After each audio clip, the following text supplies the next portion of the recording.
Okay. So, between looking at my analytics and also some things that popped up a few days ago, I forgot to bookmark it on X because I've got a few bookmarks for video stuff, but I forgot to bookmark this one.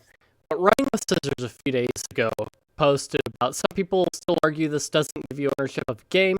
If you can back up your DRM-free game, play it, mod it, give it to a friend, put it on a USB drive, and stick it up your arse, then yes, you own the game.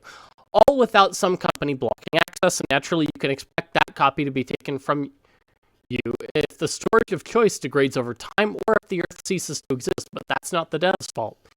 You own your own backups and can't believe we have to say this. So if I go to this one, developers can opt to make their Steam games DRM free, which is what we and plenty other indie devs did. All you need to do is move the game file somewhere else, and you'll have a copy for yourself that can't be taken away from you. That gives you ownership of the game. Okay. So Steam, this is about Steam's disclaimer that reminds everyone they don't actually own the games. So you've got the Steam subscriber agreement that, is kind of a carte blanche blanket thing that they do. But in a lot of cases, the developers themselves do not require any Steam DRM or things like that. So, in essence, what's going on is you'll see some games that will have some Steam integration in them. And some people use that as a sort of soft DRM, so the game won't work unless it detects Steam is running.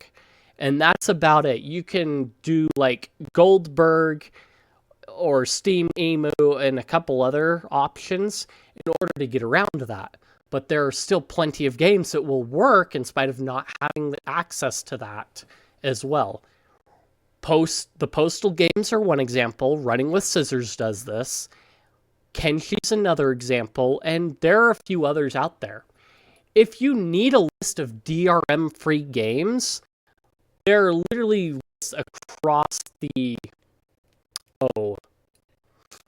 place, including a Steam curator, a few of them that have it.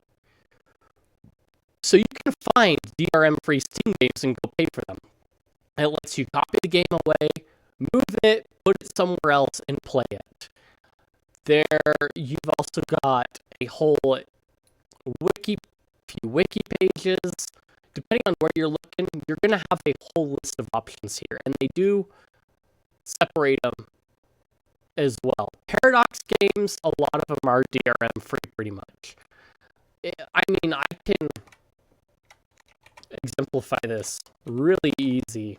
So literally all you have to do, I could move the folder if I wanted to. I can go, it would help if I was in the right folder. So if I go down to Stellaris here, I can go and run it, and it runs just fine. I've been playing hours of Stellaris like this. So you're not limited by Steam's DRM. The better option would be to be able to have an offline installer that you could use, and you back those up elsewhere so that you always have access to those installers and can install it wherever you want to. Running with Scissors is right in this case. A lot of software that came on CDs, they came with a license, yes. You don't own the software per se, but you in essence have control over it, and the developer can't take that away from you. You've got the key, you've got the CD, you can install it wherever you want to, and it will run.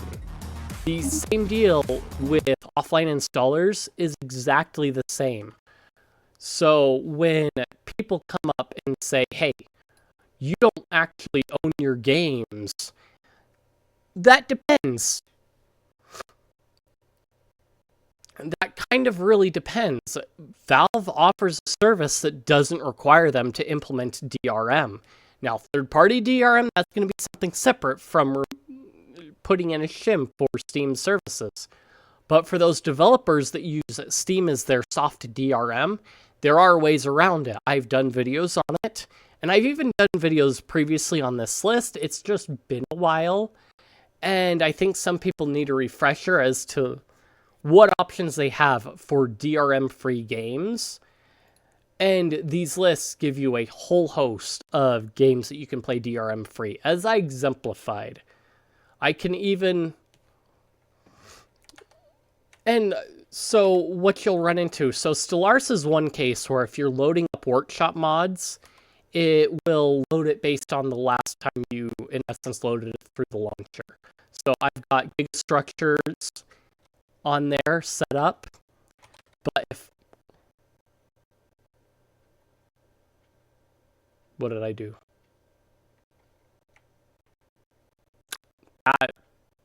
That's not how we do things. Okay.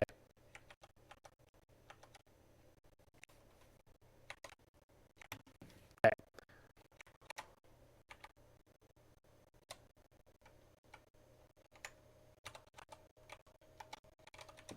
Let's try that again.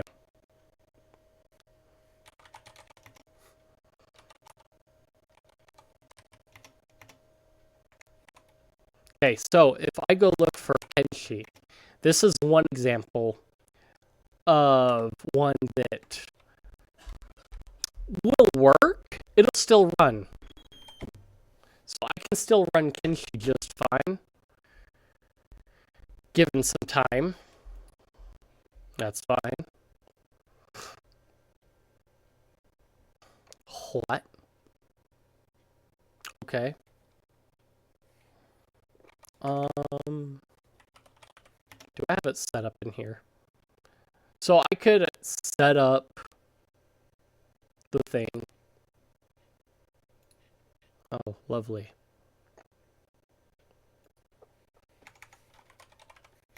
Okay, so we're gonna set up Kenshi to run in Heroic, I guess. Okay, because technically I have Kenshi on GOG as well, but Steam I've already got it installed, and this exemplifies exactly what I'm talking about. So add game right there. It's right under my nose.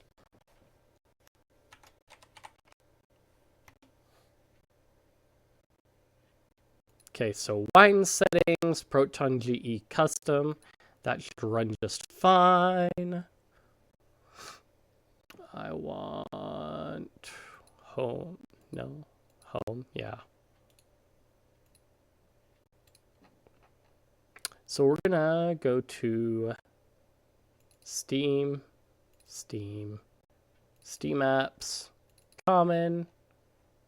Go find our K.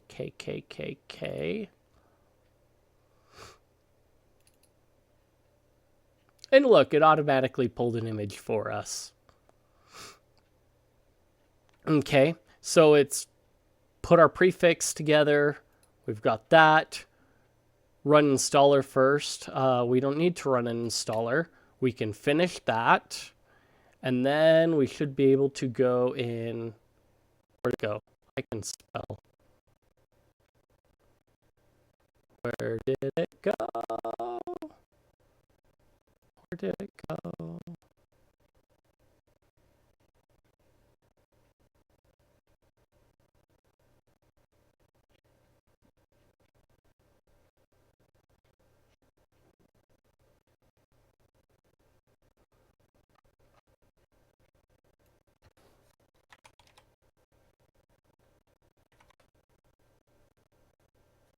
There we go.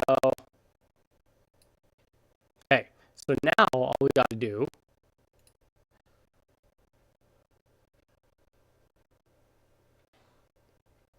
and what's really cool is Kenshi has its own mods folder.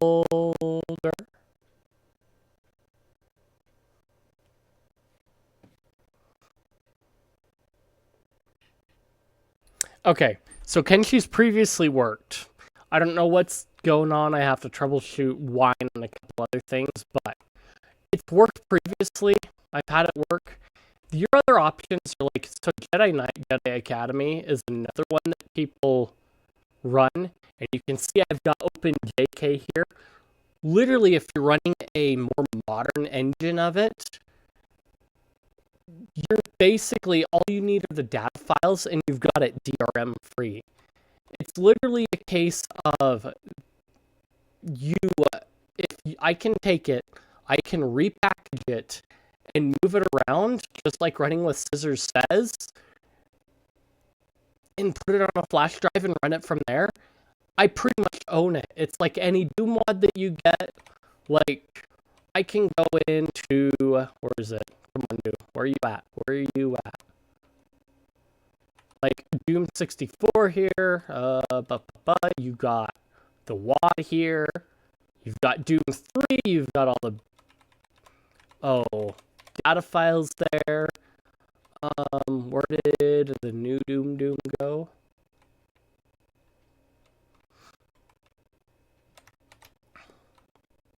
Let's see, Ultimate Doom. Let's see, DOSBox, that one. Doom 2, Master, Plutonium TNT. This one, you've got all the WADs right here, literally. You've got the re-release one right here. Again, all the WADs right here. And let's see, I don't know where exactly they hold the sigils right there. So there's literally, you could take, which one? It might be the nerve.wad is Legacy of Rust. You could take that WAD and play in any other source port as well at that point. Do I have Heretic in here?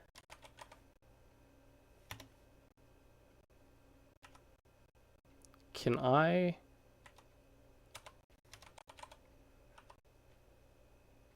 No, apparently not. But you get the point. Like, even Morrowind has OpenMW. It's pretty much DRM free. All I do is take the data files, move them around, and I've got it elsewhere. So there's a whole list of Steam DRM games that you can play. Their whole entire curated list of it. You just gotta look around. So if I go, again, DRM free Steam games. That's all you've got to look for, and you'll have a bunch of results. You can see this came, whatever, pretty much any major search engine you're going to use, DuckDuckGo, Brave, Google, or kind of the big-ish three, you're going to find all these listed in them, or most of them. DuckDuckGo notwithstanding, but anyway. Google may drop some, but you get the idea. You just got to look around. You can find a list of them. You can find Steam curators that have them. And you can go pick which ones you want or figure out which ones on their list are already DRM free and just go from there. So, have fun. Go get DRM free games. You don't have to do any special cracking with them if you're paying attention, and you're good to go. If you liked the content, if you enjoyed it, if you think I deserve it, like, comment, subscribe, leave any criticisms you have or what have you. I appreciate it. Feed that algorithm, like I said, and I will see you guys in the next one.